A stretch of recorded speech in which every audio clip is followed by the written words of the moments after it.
EdTech session for OneNote Class Notebook. This is part of a bigger series of webinars. What we're going to focus on today is how to use OneNote on its own and within Teams to feed back to the previous two sessions. Before we get stuck into that, we, during today's session, are going to reference the resources that are available in Microsoft Learn, and everything that we're going to share with you today can be found there and you can pick it up. That's available free of charge. All you need to do is log in with your school email address and password, sign in, and where it says sign in the top right-hand corner, it'll then take you to your own personal space where you can find resources on OneNote, but also all sorts of other Microsoft products. It's also a great way for your own professional development to develop, but you can keep track of that and prove that you've been taking qualifications where you're awarded badges or certificates, and those come directly from Microsoft. Today's course is in the Microsoft Educator series. It's the very beginning of the Microsoft programs, and it's aimed for anybody who's never used a product before. They can come along, pick it up, consider how they're going to use it for their own purposes and how it's going to benefit them and the others they work with. That might lead on to Microsoft Advanced Educator, and that's a middle level course.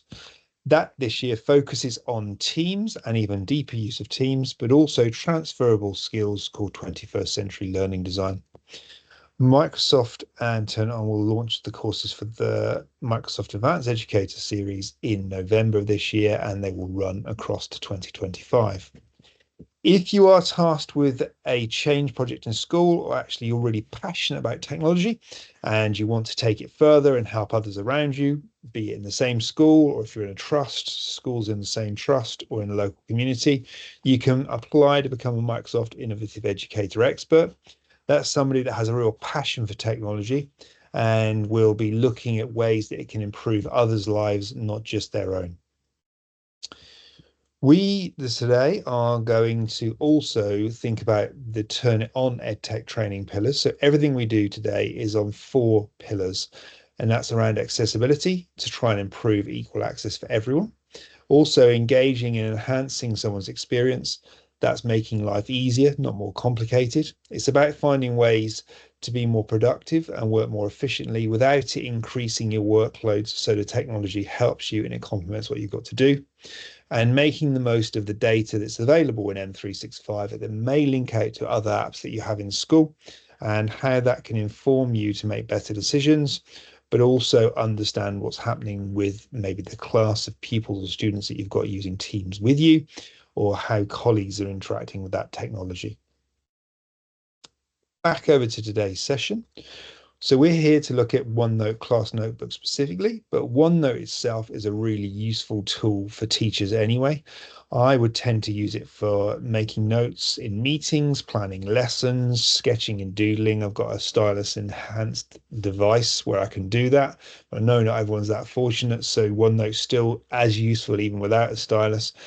It's really like the Swiss Army knife of apps, and it's a blank canvas where you can do absolutely anything. We'll consider that in a bit more detail. We'll look at how we can build those learning resources, how we can then share them, and also how you can use OneNote on the board in your classroom. OneNote is firmly paired up with Teams. So during session 1 and session 2 of these courses, we've been looking at how Teams can support you as a member of staff, but also as a member of staff working with pupils and students. OneNote Class Notebook firmly lives within Teams, but it can exist in its own right. You'll only find OneNote Class Notebook within class teams. You won't have OneNote Class Notebook within other types of teams.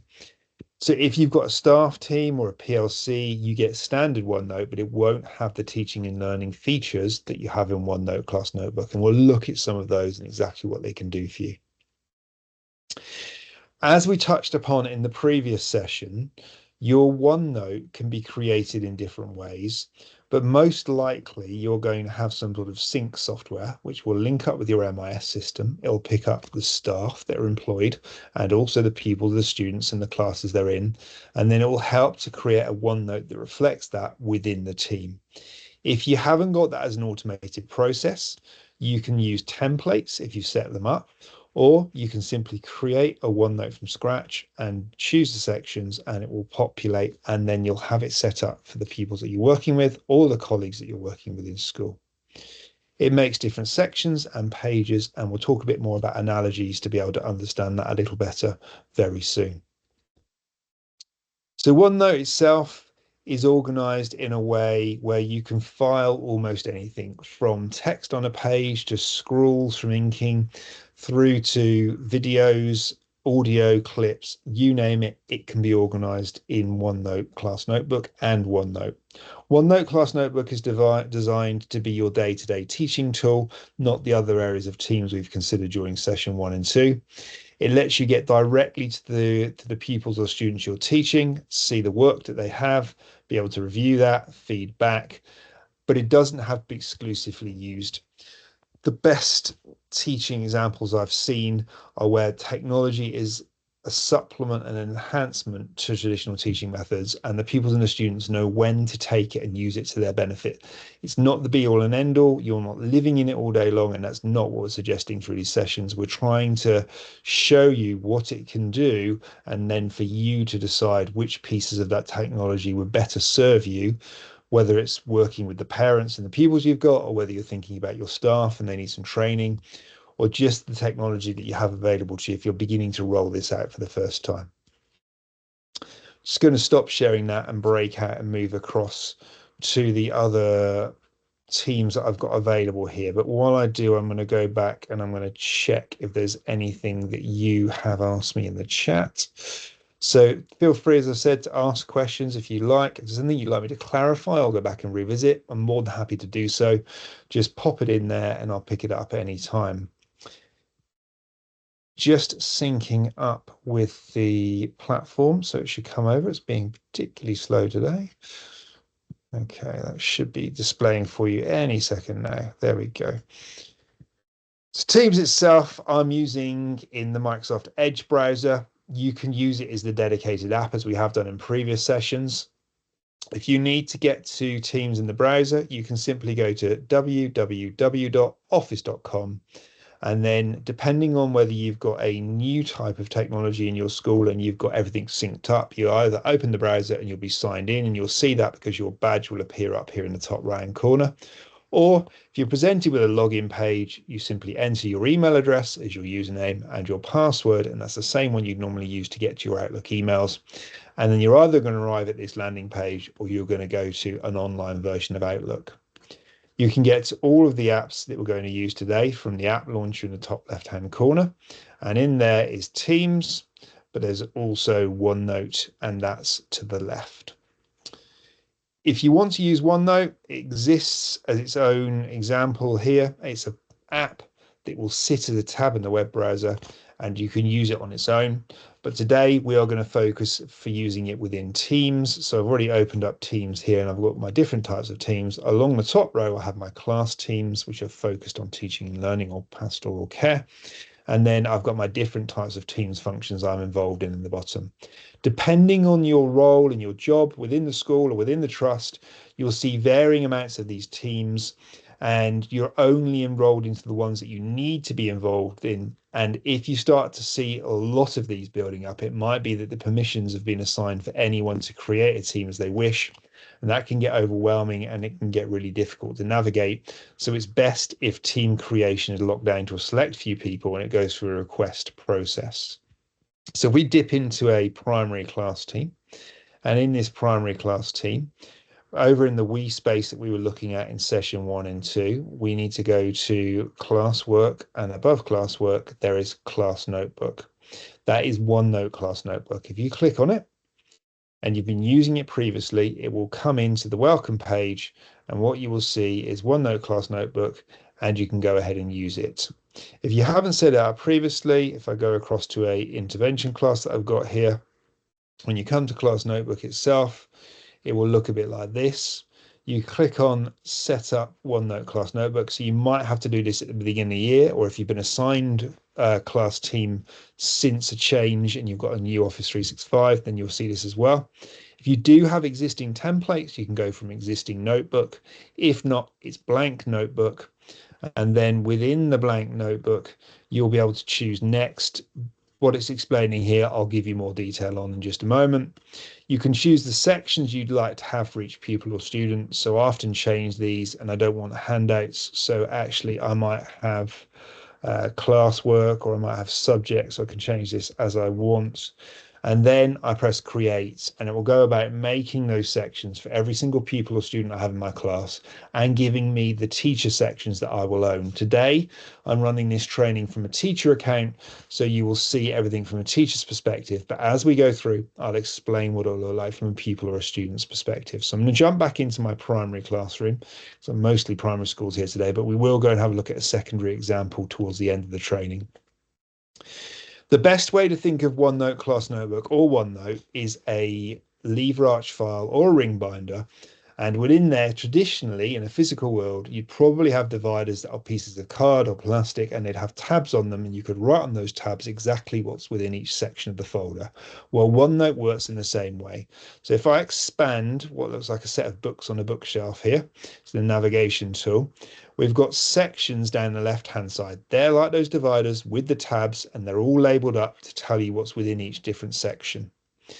Then in the physical folder, you would file different pieces of paper. It might be hole punched line paper. It could be music script. It could be a piece of blank paper. You might be hole punching a worksheet, whatever it is. You can put anything in as pages within the sections. And OneNote Class Notebook and OneNote works in exactly the same way.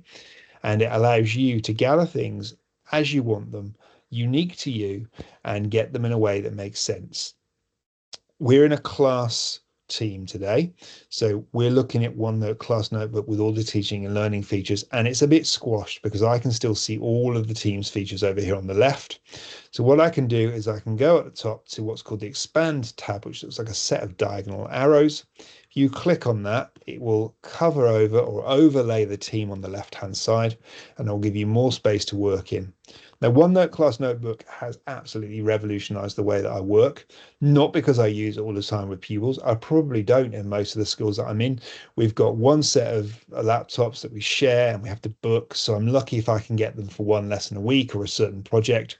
So what I do is I tend to use OneNote as my piece of board software rather than anything else. When I move between classes, because I'm not in a fixed classroom, I've got one brand of board and another brand in that classroom. And they've all got their own unique pieces of software, and it's just an absolute nightmare. But by using OneNote Class Notebook, I can prepare at home because this is free. I can access this in a web browser. Any web browser I'm on, I can open this up and I can get to my work and I can get to my planning, but then I can pull it up and I can ink on it at the front of the class. So you've got drawing tools in here that allow you to use this like a blank piece of digital paper. So on the left-hand side, we've got sections, but if I was a teacher and I was in my planner, and I might be just going to make a new page where I'm going to call this class ideas, because I'm going to get to work and I'm going to just going to mind map out some ideas for my class.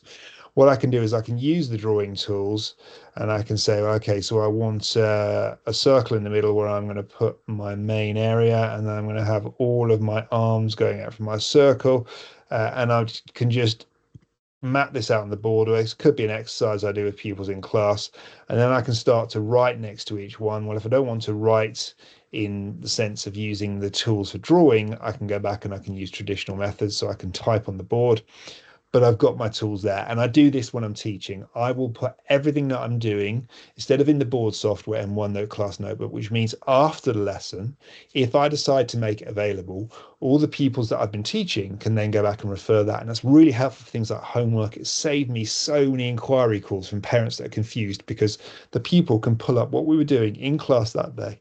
I've broken down the walls of the school, and they can get to all those resources, and it supports them beyond the school classroom, so they can take it with them.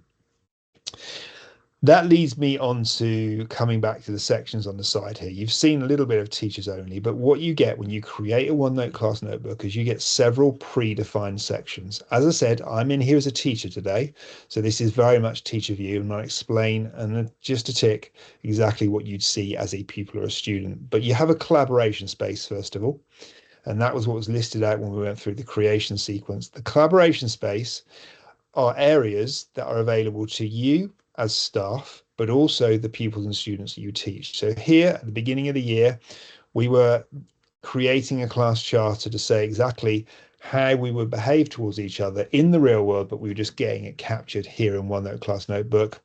But it's got lots of tools which we can go through over here on the home tab, but you can have things like tick buttons where you can tick on and off. You can use things to type, you can edit, and you can insert anything you like in that way.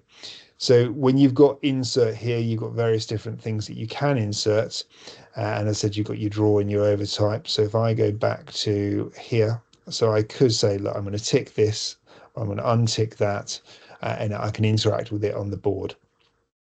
If I've got something here that's, and here's a maths problem, we'll come back to the maths problem later, that I've been doing here in this section, I have to understand that any pupil in my class could come in here, they could overwrite it, and that's one of the reasons why you need to establish a digital set of rules that says you will need to respect each other's work, not destroy it, not delete it, not overwrite it, not alter it, or move it around and hide it. And if it goes in the collaboration space, I use this section quite sparingly. It might be that I'm having some topic work, and in that topic work, we're all going to look at a different aspect of topic. So I might create a section called topic. And in there, I might have, I don't know, let's say Victorians. And I'll have one group working on food, but equally I might have Victorians and it might be housing. So I'm going to add another page in, and that's going to, and then I can assign in the physical world, I can say, look, this group of pupils, you're working on the page called food. Can you go away and research and gather ideas and present back to the class? But there's an area where I can have this on the board at the front, and I can easily share what's available, and we can then help to improve each other's learning standards or share ideas so that we are sparking off each other and it isn't stuck in paper books. Wouldn't use it all the time, but it's another way to have a collaboration space that you can use. So collaboration space, editable for staff, also editable for pupils. Use it when you need to, but more often you're probably going to use the content library. So I've divided my content library up into English, maths, and science. Any of these sections as a teacher you can customize. So if you go in, you can add a new section, you can overwrite, you can recolors, but you've got the ability to organize resources so that they're available to the pupils. So I spoke earlier about what I do in the classroom. I then share here. What I have done is I've organized all of the resources that I'm going to use in my class, or I'm going to make available, or I've completed my class during the daytime, and I've put them in here and I've organized them under subjects so that they can get to them whenever they need to refer to them. The difference between the content library and the collaboration space is that I've got the ability as a member of staff to go in and edit and move things around or add resources. But as a pupil, you can just go in and look. You can take a copy of this, and we'll look at how to take copies or send copies soon. But you can't destroy, unlike collaboration space where you can overwrite and modify.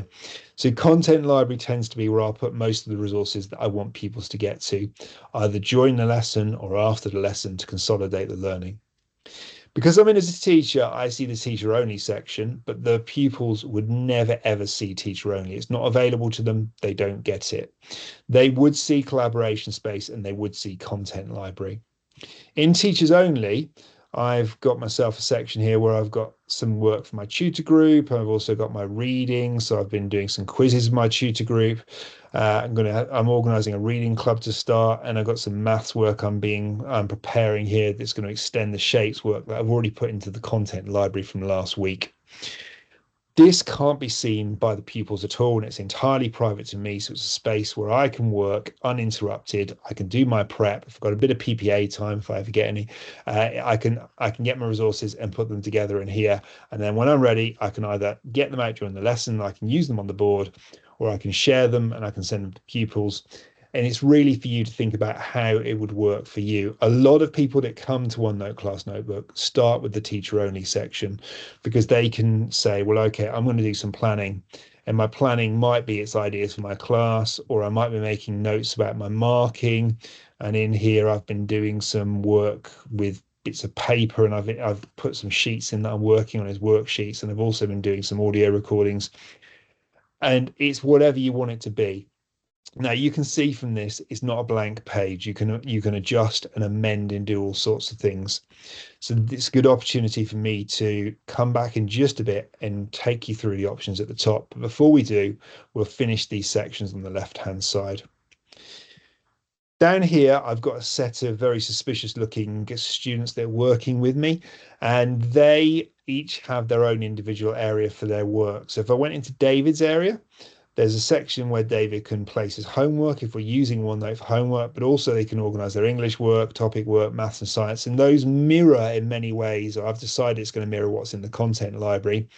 And this is where they can keep their work. So it's a bit like thinking, okay, I've got these sections and I've got a section named for each pupil, but these are the books, or this is where we organize their work and themes. And it can be absolutely anyway. Just because I've used subjects, it doesn't have to be subjects. You can have this organized in whichever way makes sense to you or the pupils and students you're working with. But I decided on subjects because that's where I've decided that that's going to work best for me. But it's entirely up to you how you do it. With these, as I said before, you can do things like change colors. So if I said, well, actually, I want the topic to be a lovely yellow color, then I can have it there, and I can move these around. I can rename them. I can do that as a member of staff. They can't do that as pupils. So you've got the chance to get things looking how they want. When we were saying at the beginning during the example setting up, I think it changed quizzes to classwork and so forth. That's where you can name these sections. But if you ever want to go back and amend them, you can. If you go back into classwork and you go to manage in here, all is not lost. You can go back in at any time. You can delete those sections. You can rename them. You can even lock and unlock the collaboration space if the collaboration space is becoming a bit of a pickle. It's unlocked at the moment, but you can lock it and stop them getting in there, or stop them editing things in there, and that's entirely at your control. So there's quite a bit of control in here.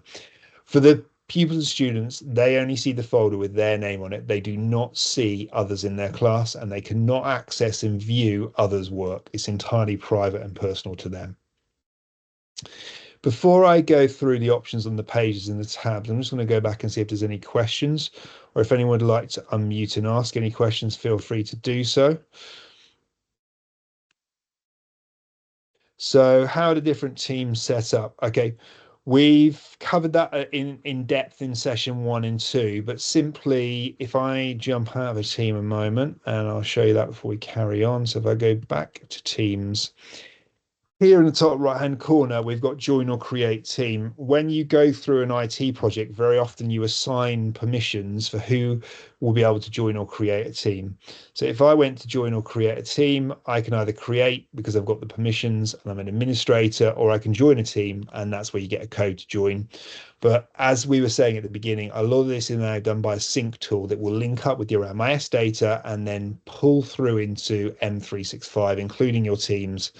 And that will all be created for you. And if, for instance, your Sims administrator or your Arbor administrator or your Bromcom, whatever system you use, adds a new class, or they move the teachers around because there's a shuffle of the teachers mid-year for some reason, you'll get added and removed from the classes. Very often by default, create team is not there and will not show for you, because as a default setup, you want to limit the amount of people that are creating teams, because it becomes an absolute dumping ground and you'll end up with hundreds, and they'll make no sense apart from one person who probably would use it for a really short period of time. So you're going to have either join team where you can be given a code to join, or you'll be automatically joined, and that's how you create those teams. No problem at all. Feel free to ask. It's absolutely fine. I'm happy to go back and consolidate any of the bits we've done previously. It's really quick to do so. So don't be worrying about asking questions. You're more than welcome to do so. I'm going to nip back into OneNote Class Notebook, and I'm going to expand that. I should also say, for anyone that did miss those earlier sessions, everything is recorded. And if you go to the Turn It On support portal, where you raise your technical support tickets and you sign in the top right hand corner, if you haven't got an account, you can create and register for an account. But once you're signed in, there's a section called resources on the right hand side, and in there will be all the webinar recordings from the previous webinars. So you can go there and pick them up if you want to go back and watch any at a later date. I think it's a good opportunity to go back to my planner and find my marking page where I've put things previously and go through and show you all the different options that are available along the OneNote class notebook. Anything you create will sit in a little tab, so you can always move it around.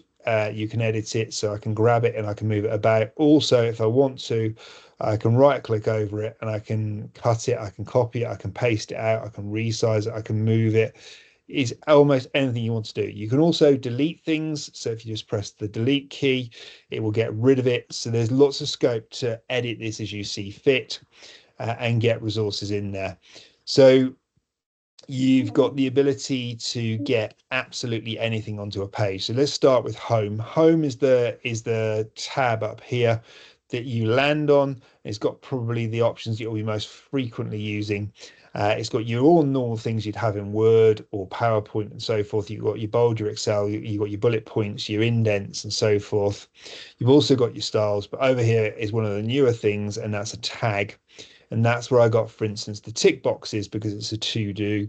You've got no end of things. You can have web links, Yeah, that's phone fine. I'm numbers, just addresses, on a all sorts of ideas that will listening to go a in there. webinar, but you're fine to You can clean go tables in with and you bins could and things. Yeah, also thank check you. your spellings, and you've got the ability to record and dictate. Now, text can be absolutely impenetrable for some of the pupils that we're working with and put them on the back foot, and that shouldn't be it shouldn't be occurring. So what we could do, and I do this quite frequently, when I give feedback, if there's been anything completed, I don't tend to write it. I might do, but I don't tend to. Might doodle a bit, but I often go in and I use the dictate tool. So if I press dictate, it will ask me on my web browser whether it allows me to use the microphone.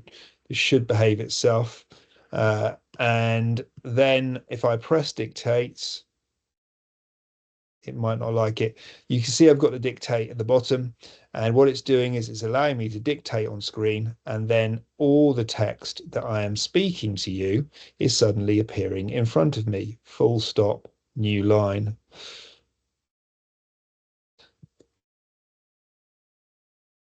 When you're finished, you simply press the button at the bottom and you can have that there. Dictation settings, at the moment it's set for English US, so you can change that from English US to other languages. So I'm actually in the UK, so that will help with all sorts of pronunciations.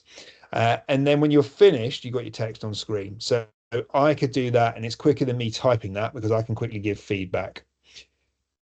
Well, we've also got the ability to insert content.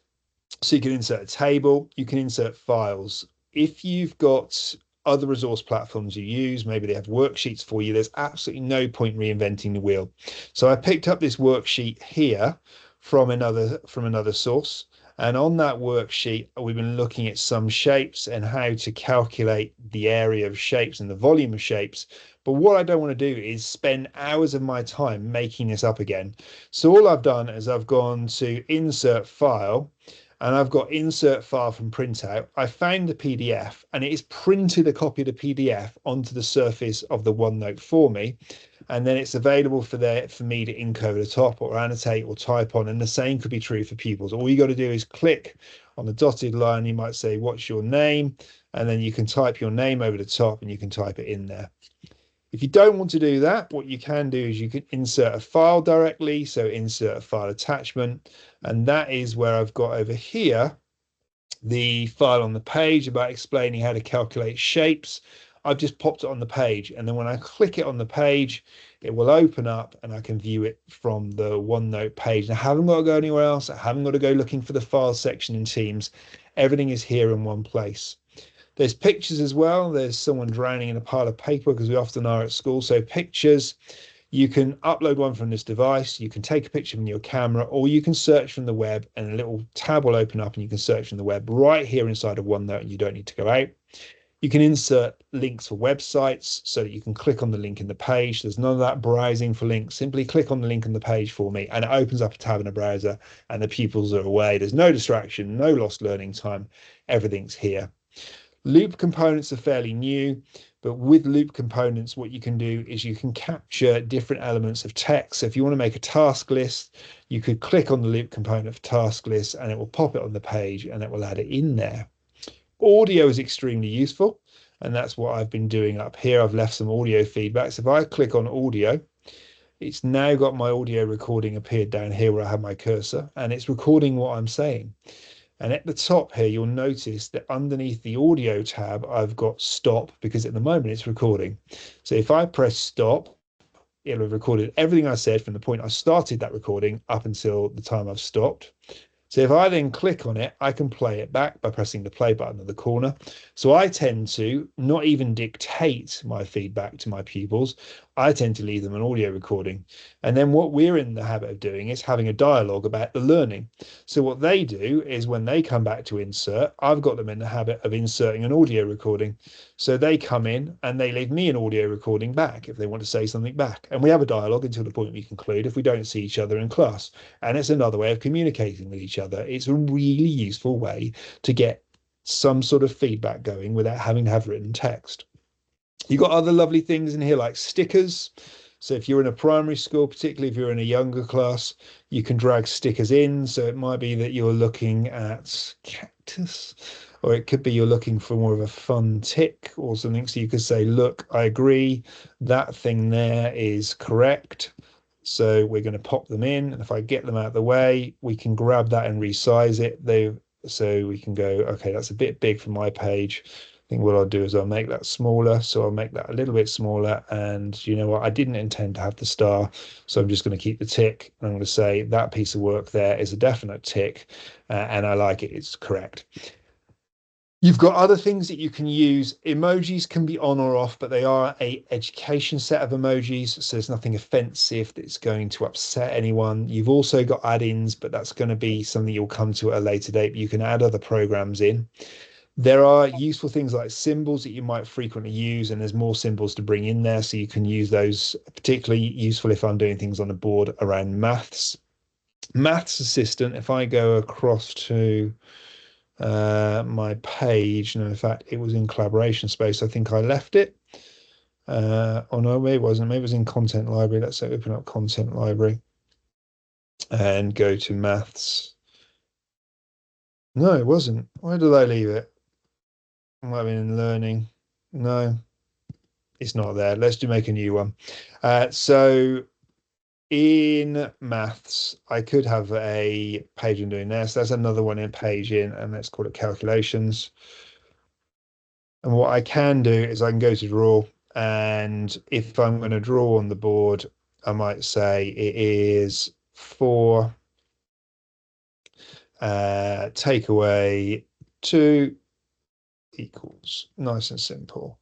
So then what I can do is I can go back to my cursor key and I can highlight that.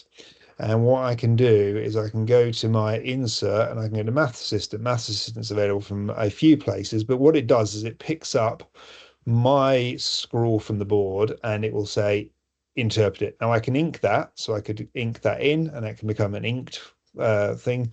I can also say, look, I want to find what that is, so I can evaluate it. And what it will do is it'll tell me the answer, and I can get also pupils doing this, and I can say, show me the steps. And what it will do is it will show me some steps, but it has things like reading tools available so that it can allow you to read it there as well. Now, if you've got some more complicated examples going on there, you can add in there Microsoft Forms. So you forms will pick up the calculation you've been doing, or you can add a form in there as well. And then that form will create a set of questions on the page from the calculation you've been doing. So with the, wonder where it's gone. With the example I showed you earlier, there was an example of a form in there. And what that form did is it generated from the calculation I highlighted, there it is, a set of questions. You can choose like. They're generated for you on the fly, so you don't have to even write them as a class teacher.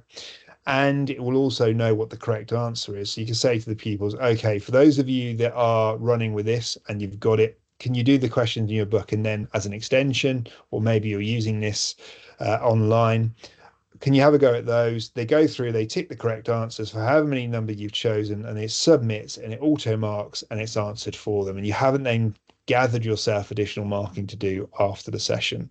So there's various ways that you can use those tools for you. Draw we've covered quite extensively, and there's all the usual tools in there. View changes the way that your view will show up. So if I went back to my planner page and in my marking, what I can do is I can change the color on the page. So if I had a visually impaired pupil and I needed it to be pale green with lines, I can do that.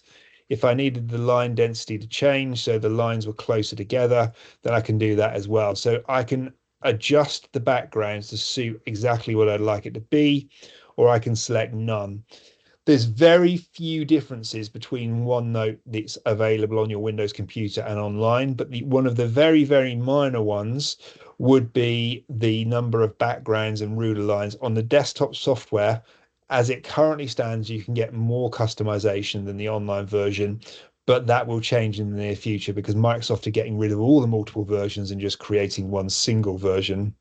And that should be with us in the next 12 months.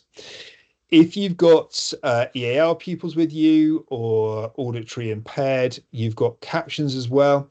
So you can turn captions on and you give a join code, and that will link with a tool that we'll consider towards the end of these training sessions of Microsoft Educator called Translator. But if you've got Translator enabled at the same time, you can have a code, and then as a pupil with a computer in front of you, you can join on the code and you will see subtitles coming up under the screen, and you can change those subtitles into a language that suits you. We'll look at Translator in some of the latter sessions. OneNote class notebook. So it might be, here's my class ideas and I've changed it around and I've got it looking how I want it to be, but now I want to get it out there. I want to share it with others. So you can either distribute a page or distribute a section. So if you're distributing a section, it will send my entire planner section. If I'm distributing a page, it will distribute the page I've got, and that's class ideas.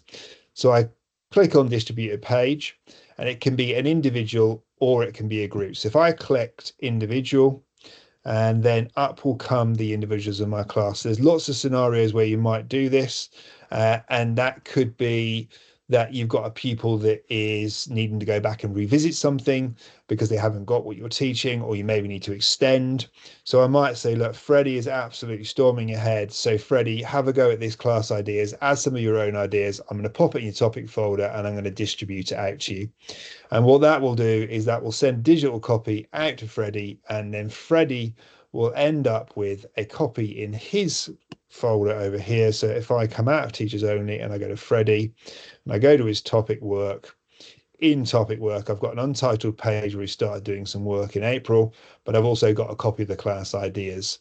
So I can easily give out copies of my pages, just like they are copies of photocopies in the physical paper form, and they are then appearing here.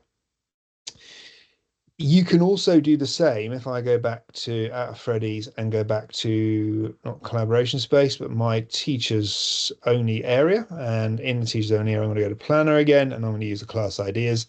I can distribute to a group as well. So instead of giving it out to a single person, I can give it out to a group of people. So I created a group here called whole class. And in whole class, I've ticked everyone in my class. In reality, it's going to be 30 plus.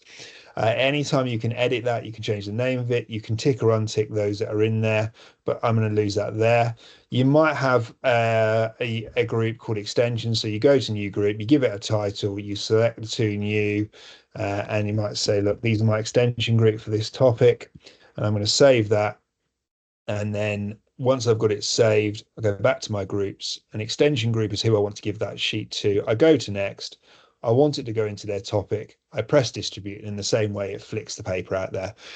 I do this during lessons. I might do it during the lesson. I might do it after the lesson. And that's certainly how I start to build up this library of resources over here in Content Library, because very often during a lesson, I'm inking on something in the teachers only section. And sometimes it never leaves there. It stays there because I'm not intending for a pupil to use it after lesson, but I might do it after a number of lessons when we've completed a sequence of learning, or I might do it at the end of a single lesson because I know that they need to refer to it. If they're doing their homework on a piece of paper, they can always log in online and they can see what we're doing in the class. So it's a way to add to your repertoire of resources that you have to get to pupils and share what they need to get to. One of the other things you can do is you can get them to be emotionally intelligent. So recently, Microsoft incorporated Reflect in here. So you can say that you can get them to reflect on what they're doing. So the level of effort, and it could be a class idea for level of effort, and you can add a check-in page. Oh, is it going to misbehave on me this afternoon? It is going to misbehave on me.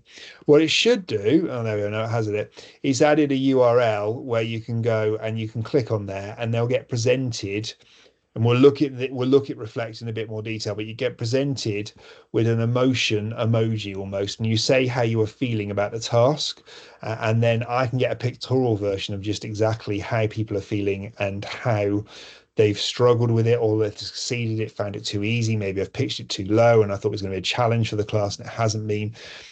So Reflect we'll look at in a bit more detail, but you click that link and you can get to the Reflect page. As it's generating, it probably at the moment will play up if I try to go to it.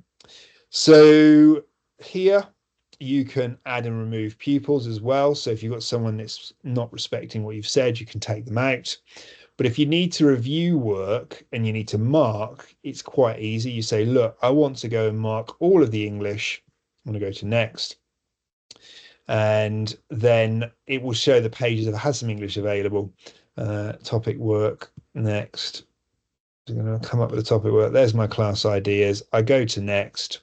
And I want to say Freddie's the only person who got that, but I see all 30 if they all have got it. I click on Freddie, and then with Freddie, I can go in and I can look at that page. I can lock the page if I say, okay, I've now looked at it. I don't want Freddie to go in and do anything else with it. And what it will do, as you can see, it's redirecting me from looking in my content up here in my own content library, my teachers only. It's taken me directly to that page. Now, if there were other students available with Freddie, I can click on them down the list and it will jump between their folders over there without me having to navigate in and out the folders. And I can look at that. And that's when I might go back to my insert and I leave a bit of audio feedback or whatever else that I'm going to do.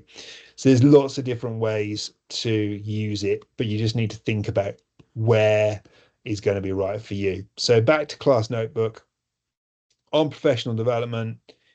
If you need to have anything in addition to Microsoft Learn, there is a toolbar guide which goes all the different functions of the tools that I've just gone through. There's lots of online links to Microsoft resources and also Learn resources. There's a blog that will help you for OneNote, a class notebook and education. And there's also a link out to the MIEE, the Microsoft Innovative Educator community, where there's lots of people there that will help you and gladly give you lots of hints and tips with how to get the most out of OneNote class notebook. What that looks like if you've been using it for a while. So if I minimize that again and I jump over to my secondary class team, this is a science class team, but if I go to class notebook, I tend to create a sequence of learning throughout a week and I scroll across and I add to it every single day. So what that would look like if I duck in here and if I went to my teachers only in biology, this is a secondary starter unit for cells. But what I've got is the introduction page. I've got my progression in learning in success criteria based outcomes. We were going to have a look at different types of cells in lesson one. So I've got them on there and I scroll across and then I've used the tick boxes for them to check their knowledge of what we've been discussing between plant cells and animal cells, and they can tick what's in one and not in the other. Then I've used forms, and on the page, they've got a quiz to go and do, and they can submit that. And maybe we've looked at creating a cell and looking at it under a microscope, and we're going to pause because it's the end of lesson one. And then I've started with lesson two, and we've gone to look at specialized cells and red blood cells. And we started working our way through. And at the end of a unit of work, they've got something to go back and look at. And I consciously now openly plan in OneNote class notebook, and I have everything that I'm going to use there. And I just open it up in the class and I use it on the board, regardless of where I am. And then most of the time, I openly share that. I don't hold a lot back because I find if the pupils and students have got the resources and they can go along and look at them, admittedly, not all of them will go and look at them. You have to direct them to that, but they can go and get to it. And also, if I've had parental calls coming into reception at school, I can say, well, actually, it's in that child's OneNote and they can get in and they can go and have a look at it. So really at this point, it's thinking, if I've got all of these features available to me, and I've got OneNote class notebook and all of the options on the top and all of the sections that I can create, where am I going to start? And my advice would be it starts with what I said at the beginning, teachers only, and create yourself a section. So you can right click and you can add yourself a page, or you can create a new section in here. And where I've created biology, physics, and chemistry, you can create sections. And I'll probably just call one test and add a page into test and just play around. What's the worst that can happen? If you get to a page and you've messed it up, you can click on it and you can just delete the page and get rid of it and start again. It's just as simple as that. And once you become confident, then try it with a small group, try it with a project, share it at a staff meeting, show a colleague, and just think about where you can see the use for you and where it would fit with where you've got to in using this technology, or even planning future use of that technology, so that it can be something that you can capitalize on and it helps you during the day instead of hinders you during the day. Before I jump back over to the presentation, are there any questions that anybody wants to ask about that?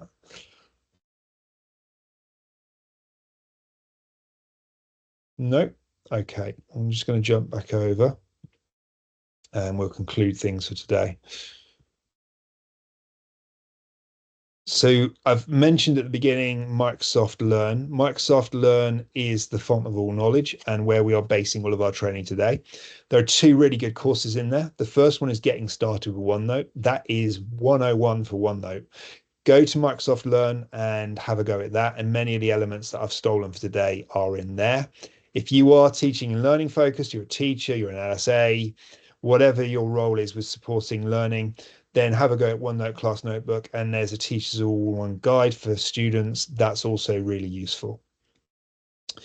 We have many of these sessions building over time. So we've had a good look at teams, communities, and then class teams during session 2. This one has been all focused about drilling down into OneNote Class Notebook in class teams. We will have what I think is the most important session next time, which is session 4, which is about accessibility tools and how you can level the playing fields by using the technology that we've got here in M365. We'll then go on to look at other things like people voice using Flip. We'll look at forms to collect data, presentations in Sways and Minecraft and what it can do for you. And then we'll conclude with having a bit of a look at AI and Copilot. And then we'll look at these things called learning accelerators that Microsoft are continually adding in, which are really useful tools that you could bring up either as a whole class exercise, or you could have pupils do individually, or you could even set them for homeworks. Those run all the way through to December. And if you need to sign up for any of those sessions, there's been lots of links emailed out to your line managers. But if you need anything else, you can go to the Turn On website, www.turnon.co.uk, and go to our webinars and training section. And then in there, there'll be an M365, Microsoft 365, and you'll see all these upcoming dates. And you can sign up free of charge there, and you can join any that you wish. You don't have to join them all. You're welcome to come along to as many as you want. And each time, what we will do is we will give away bespoke codes that you can redeem in Microsoft Learn.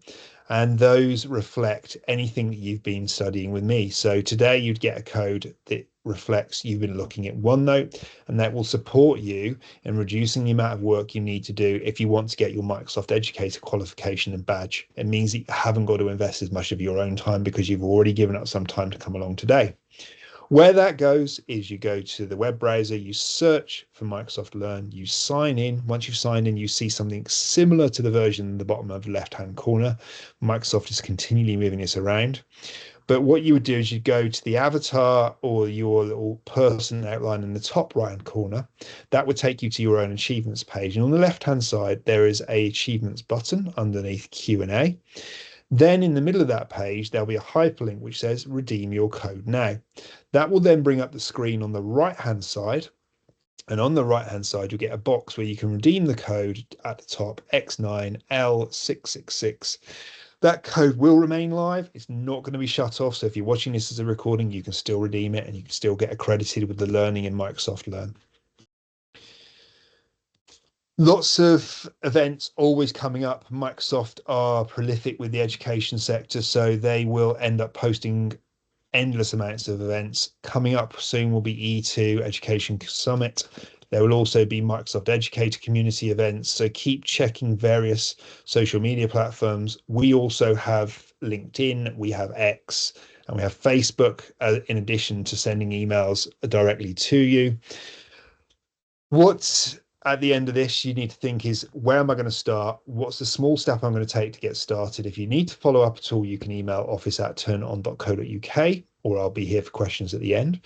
I love to get feedback. So if you think something today has been awful and you'd like to see it changed, tell me about it. If you've really liked something and you'd like me to expand further or include a different area, you can scan that QR code on the right-hand side of the screen and you'll get a Microsoft form on your mobile phone or your tablet. If you haven't done that, you can click the link on the screen if you're watching the recording, and then it will take you to the form to fill it in. All of our recordings are on a dedicated YouTube channel. As I said, you can get to those from your Turn On support portal through the signed in version. They will not appear through the unsigned version. They have to be signed in to get to them. And all of this training is designed to support you in getting the most from your investment in technology that you may have from your Turn On consultant that comes to visit you weekly or every other week, but also your regional managers and your school development managers. So think about holistically what you've done to improve technology, and then how maybe even getting that sync working between your MIS system and M365. So there's less of that drudgery of creating things or managing things. It's all taken care of automatically. You update your MIS, it updates your M365. There's lots of ways to plan and then make the most. But remember that Turn On can help you with every step of the way. So really, I'm going to throw that open now to any final questions, anything you'd like to know, anything that you've been doing where you've got questions to pick up. Already redeemed the cone. Good, thank you. That's what we like to hear. If anyone's watching this as a recording, I am going to stop the recording now. So thank you very much for joining us, and I hope to see you on another session.